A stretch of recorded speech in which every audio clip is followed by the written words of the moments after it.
భారత చైతన్య యువజన పార్టీ తరఫున ఈవేళ నేను అసెంబ్లీకి నామినేషన్ వేశాను.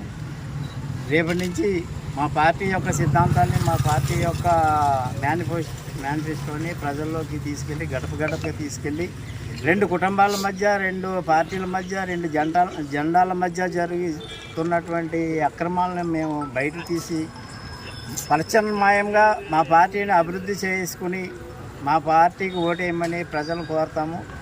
నరసాపురం అసెంబ్లీ నియోజకవర్గంలో ఇప్పటి వరకు గత ప్రభుత్వం వల్ల 10 సంవత్సరాలు వెనక్కి వెళ్ళిపోయింది. అభివృద్ధి అనేది ఏమీ నోసుకోలేదు. మేము అభివృద్ధినే దృష్టిలో పెట్టుకుని, పెండింగ్ ఉన్నటువంటి ప్రాజెక్టులని మేము దృష్టిలో పెట్టుకుని మేము ఒక్కసారి ప్రజల్ని కోరుతాము. నేను స్థానికుడిని, ఇక్కడే మీ ముందు పుట్టి పెరిగినటువంటి వ్యక్తిని.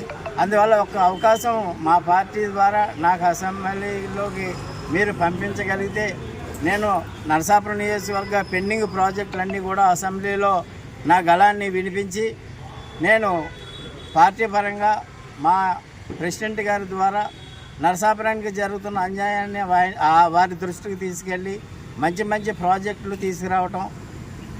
తీసుకురావడానికి నేను